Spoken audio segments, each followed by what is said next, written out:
Ils avaient tous les deux accepté une offre de la WCW et c'était leur chant du signe. Ce soir-là, Shawn et Diesel ont fait un match en cage. C'était le point culminant de leur rivalité. À l'époque, Diesel était un méchant et Shawn Michaels un gentil. À la fin, Shawn Michaels met un super kick à Diesel. Diesel était allongé au milieu de la cage, et là, Triple H arrive. Et Razor avec lui qui avait fait un match avant. Qu'est-ce qui se passe? Le champion, le héros, Shawn Michaels, prend dans ses bras et embrasse le mec qui vient de passer 20 minutes à tabasser. C'était de la folie. Je hurlais comme une petite fille. Les gens ont pété un plomb. Ils voyaient quelque chose qu'ils n'avaient jamais vu auparavant. Ils ont brisé le quatrième mur. C'est comme s'ils disaient à tout le monde que tout ce qu'ils venaient de faire dans ce match, où ils se sont mis des raclés, c'était du flan. C'est un tabou dans le monde du catch. Ça a cassé l'accord tacite avec le public selon lequel le catch, c'est réel. Dorénavant, ils ne faisaient plus comme si c'était vrai. La clique était une insulte à l'industrie. S'ils avaient fait ça dans les années 70-80, ils se seraient fait passer à tabac tous les quatre. Je crois qu'on a regardé jusqu'au moment où ils ont levé les mains tous ensemble en servant le public et Vince a dit « On s'en va ». Tout le monde nous en voulait à mort. Tout le monde l'a vécu comme si on manquait de respect au catch. On voulait juste exprimer notre amitié. On ne pouvait rien faire à Razor ni à Diesel. Ils étaient partis. C'était à la WCW de s'occuper d'eux. Shawn, c'était le champion, on ne peut pas faire grand-chose à part lui dire « Ne t'avise pas de recommencer ». Et Hunter, on ne pouvait pas continuer de travailler avec lui après la décision qu'il avait prise ce soir-là. Une des citations célèbres de Vince, c'est « Vous allez devoir apprendre à manger de la merde et à en aimer le goût ». J'étais censé gagner King of the Ring et il a dit « Tu t'en doutes, il n'est plus question de faire ça ». J'ai dit « Ok ». Et en partant, je me suis retourné et j'ai dit « C'est comme ce qu'on te disait à Indianapolis ». C'était la réaction la plus forte jamais entendue au Madison Square Garden. L'industrie est en train de changer, il faut qu'on change avec elle. Le curtain call, ce moment, cette espèce de clin d'œil à la réalité, ça a posé les bases de DX. Shawn Michaels et Triple H étaient devenus indissociables. Après le départ de Kev et Scott, on n'était que tous les deux.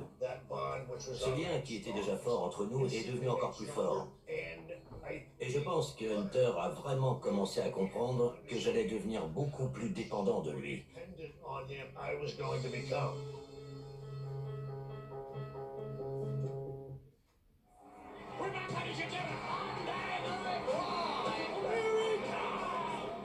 Après le curtain call, Shawn Michaels était toujours au sommet.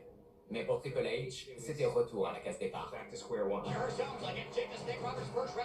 Il était censé gagner le tournoi King of the Ring. Mais ça a été Stone Cold Steve Austin. Ça a changé le cours de l'histoire d'une autre façon. Il a dû repartir du bas de l'échelle. Il s'est pris un sacré coup sur le plan créatif.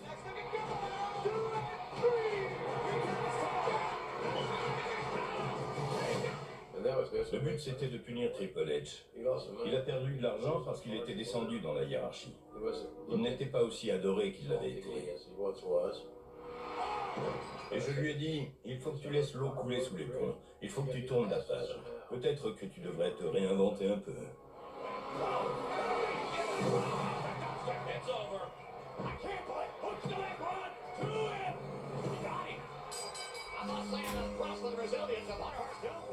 Quand ma punition s'est terminée, on m'a dit « Tu sais quoi, on va te reconstruire ». L'industrie commençait à changer, alors Vince m'a proposé de progressivement sortir de ce personnage aristo pour être plus proche de qui j'étais vraiment. Et ils se sont dit que s'ils me donnaient un hitter, ça aiderait à renouveler mon personnage. Shawn et moi, on avait rencontré Johnny. C'était une jeune femme extrêmement musclée et impressionnante. C'était impossible de ne pas la remarquer. Dès le début, on s'est dit « Incroyable ». Avec Shawn, on s'est regardé en même temps et on a dit « C'est elle ». Personne n'avait jamais fait ça avant. Avoir une femme comme garde du corps, qui était parfaite comme hitter, en plus d'être incroyablement impressionnante au point où elle pouvait être prise au sérieux, on l'a dit à Vince et il a détesté l'idée. Il trouvait que c'était la pire idée de tous les temps. Et il me semble qu'on était à Tampa. On a pris le petit déjeuner avec Shane et il trouvait que c'était une super idée. Vince a dit, si elle n'a pas encore signé avec la WCW, dis-lui qu'elle peut être ta hitter. Mais si elle pose problème, ce sera ta responsabilité. Live from Monday Night Raw, his lights have been dimmed. Mon premier souvenir de Chyna, c'est quand elle a attrapé Terry Runnels et qu'elle l'a balancé comme une poupée. On aurait dit que Terry pesait 100 grammes. Je me suis dit, oh la vache, j'ai jamais rien vu de semblable. Tout le monde. Jim Ross, Jerry Lawler, et nous, les téléspectateurs, on se disait tous, c'est qui cette femme?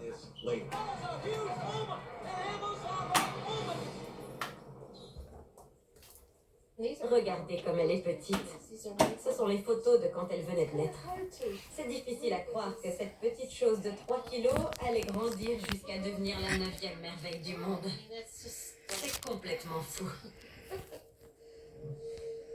Johnny est né à Rochester, dans l'État de New York, à 16h14. Elle avait les cheveux bleus. Elle aimait se donner en spectacle. Elle savait capter l'attention du public. Son père et moi, on a divorcé. Alors après, on déménageait très souvent. Les enfants changeaient souvent d'école. Je suis sûre que c'était difficile pour eux. Ça l'aurait été pour moi. Je dis toujours que quand Johnny a eu 15 ans, le diable est venu et me l'a volé. Elle s'est rapprochée d'enfants à problème à l'école. J'ai fouillé sa chambre et j'ai trouvé des petits sachets qui avaient tout l'air de contenir de la drogue. Alors on lui a demandé de s'expliquer. Et là, c'était un peu le début de la fin. Quand elle a eu 16 ans, elle est partie pour vivre avec son père. Je ne lui ai plus parlé pendant 27 ans.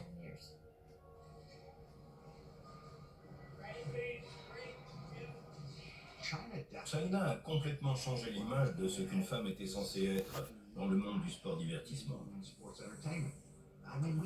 On avait eu des femmes qui pouvaient sortir du lot, mais aucune n'avait eu une force de caractère aussi impressionnante que celle de Johnny.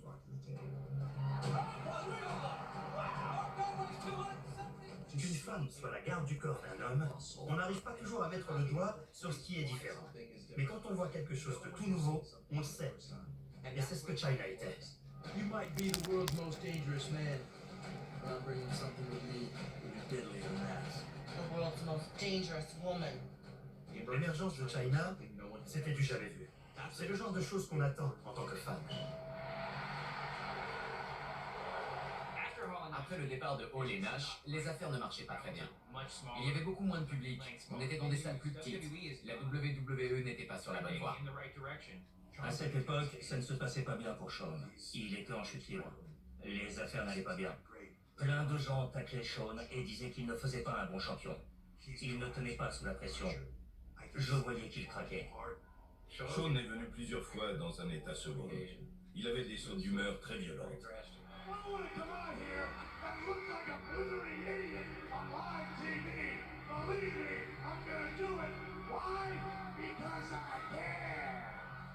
On est allé à Lowell, dans le Massachusetts, et c'est ce soir-là que Shawn a perdu le sourire. Here, ladies and gentlemen, to surrender the World Wrestling Federation Championship. Je traversais une mauvaise passe. Quand on est toxicomane, on n'a pas les idées claires. On ne prend pas les bonnes décisions. Over the last couple months, there's been a lot of talk, a lot revolving around this belt. One thing that's not going to revolve around this belt is going to be Shawn Michaels. Dans ma tête, c'est pas ma faute. C'est mon environnement. J'ai demandé à ce qu'on me laisse partir, parce que je pensais être plus heureux dans la WCW avec mes amis. The last several months, I've lost a lot of things, and one of them has been my smile. Je me disais que ce serait mieux pour tout le monde si on me laissait tourner la page et qu'on voit ce que ça donne. Vince a dit non. Il avait compris que ce que j'aimais dans ce travail, c'était l'aspect créatif. Le fait de pouvoir monter sur scène et faire ce que je considérais comme mon art et qu'on ne me laissait pas faire. Donc, que ce soit sur le plan personnel ou sur le plan professionnel, il ne voulait pas me laisser partir. Shawn était au plus bas. Cette histoire de perdre le sourire, ça voulait dire il faut que je m'en aille sinon je vais mourir. Et j'étais tout ce qu'il avait. Il n'avait rien d'autre, vraiment rien. La WWE menait une double guerre. Une guerre pour le public contre la WCW les lundis soirs, mais aussi une guerre interne pour rester pertinente. C'était la première fois qu'on nous avait mis au défi, au point où notre concurrence avait beaucoup plus de succès que nous. C'était dur, c'était vraiment très dur. C'était démoralisant, et tout le monde se sentait un peu abattu. Chaque centime qu'on dépensait était analysé. Qu'est-ce qu'il nous faut? De quoi on peut se passer? Comment est-ce qu'on peut changer la donne? Il fallait vraiment que les choses changent. Les affaires allaient mal, très mal. C'était la mort.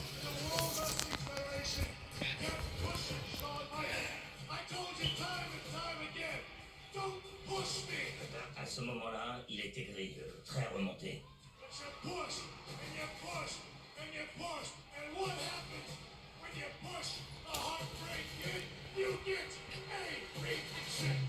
Et moi, je me dis, bon, je vais faire ce que je veux. On n'a rien à perdre. Et DX est né.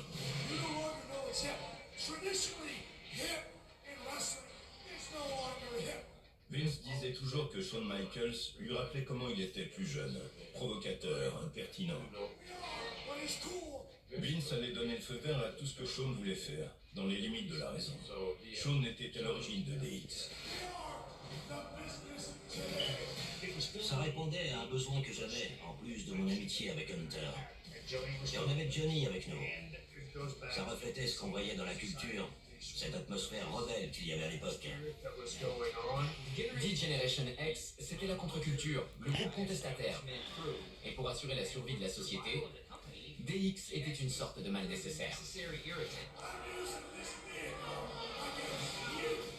Pour moi, les fous avaient pris le contrôle de l'asile.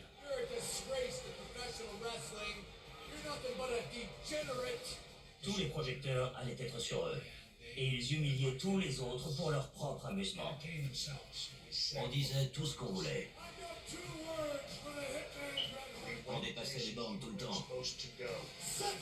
Ouais, on énervait tout le monde.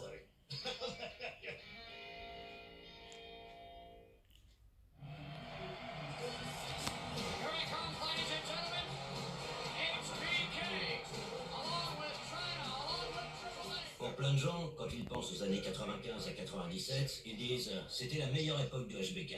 Il en avait rien à... »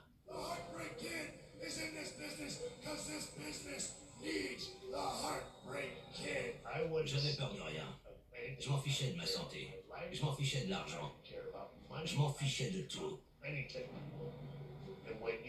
d'être comme ça dans un métier créatif où c'était la loi de la jungle, ça rend complètement imbattable.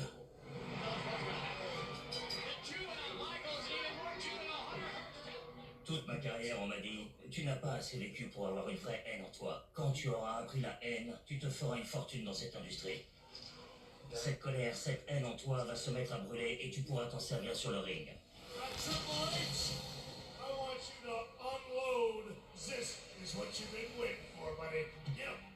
Les promos qu'on faisait au début, il y avait beaucoup de colère dedans. C'était tout nouveau pour moi. Que ça vienne de moi ou pas, comme le curtain call, c'était fais pas ci, fais pas ça. On nous mettait toujours des freins. Et ça a fait monter une colère en moi parce que je savais que je pouvais faire plus que ça.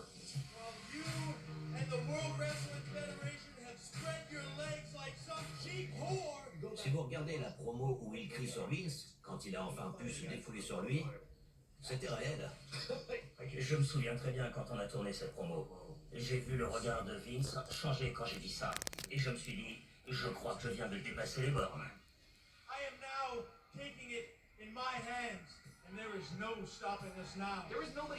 Il n'y avait rien d'autre qui ressemblait à DX. C'était des stars bien en place qui disaient « ça suffit ». Ils essayaient de changer les choses de l'intérieur. Ils se croyaient tout permis. Ils repoussaient toutes les limites. semaines, on passait à la télé et on brisait un tabou. On rentrait en coulisses et Vince disait « Vous ne pouvez pas faire ça, vous ne pouvez pas faire ça ».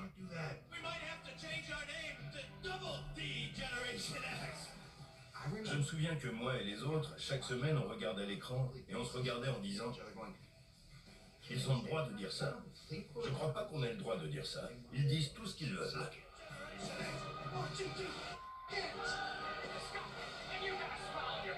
C'est devenu un cri de guerre. Je me souviens qu'au lycée, mes potes et moi, on faisait ça sans arrêt. Tout le monde savait exactement ce que c'était. On ne pouvait pas faire de doigt d'honneur. On ne pouvait pas insulter les gens. Une des seules choses qu'on pouvait faire, c'était ce geste où on montrait notre entrejambe et ça passait parce que personne ne savait. Qu'est-ce qu'il vient de faire? Il montre son entrejambe? Je ne crois pas que c'était dépasser les bornes. On était tout en bas des audiences et DX était pile à la limite de ce qui était acceptable. Mais c'était ce qu'il nous fallait. Et les audiences montaient. On créait des controverses et ça fonctionnait.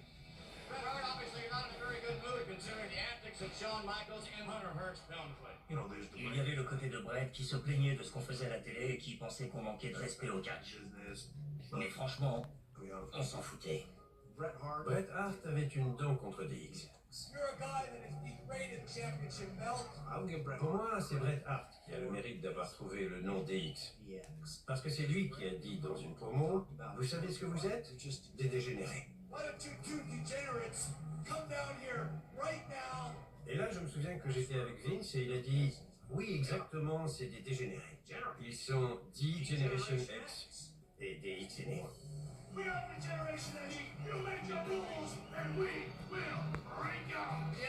Je ne peux pas dire que ça me plaisait, cette époque un peu obscène.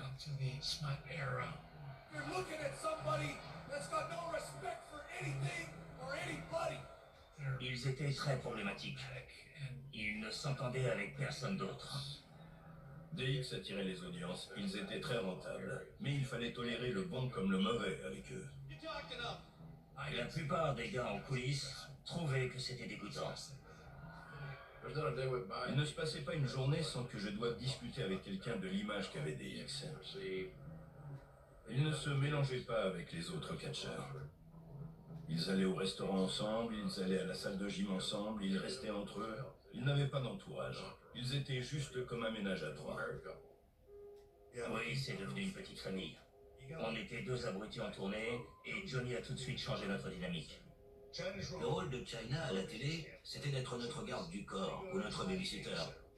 Mais dans la vraie vie, c'était la babysitter et la maman poule. Elle s'occupait de nous.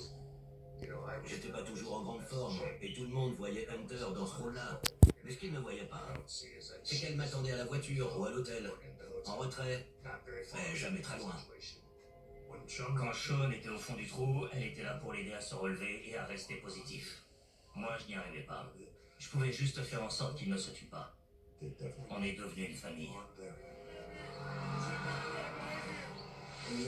Au milieu des années 90, DX a été vecteur de changement. On repoussait les limites sans arrêt et on ne reculait jamais. DX repoussait les limites aussi loin que possible. Ils sont devenus l'événement à ne pas manquer. Vous vous rendez compte de ce qu'ils font? Comment osent-ils? Ils pervertissent nos enfants. Mais le monde entier devenait rebelle. Absolument tout devenait rebelle. Alors on devait suivre le mouvement si on ne voulait pas être oublié. On était accro au public, et le public était fou. On se mettait à nu devant lui, et quand on rentrait, tout le monde nous disait « Vous ne pouvez pas faire ça ». Bah, ça plaît à la foule. Désolé, la chaîne nous a appelés hier, vous allez nous faire déprogrammer. We interrupt the regularly scheduled program for this special report. The USA Network. La chaîne a envoyé un courrier à Vince. Il n'était pas content de certaines des choses qu'on faisait à la télé. Il est venu nous voir avec la lettre. Il a dit « Qu'est-ce que je suis censé faire ?» Et Sean et moi, on a dit « On peut s'en servir ?» Vince McMahon commençait à nous suivre dans cette envie de rébellion. Il voulait qu'on renvoie ça à la figure de la chaîne. Et c'était à l'époque où Clinton avait fait son discours sur Monica Lewinsky. Je n'ai pas couché avec cette stagiaire, et tout le monde savait qu'il mentait. Right up top here, Sean, in big letters. Et on s'est dit, on va faire ça. Good evening, my fellow Americans.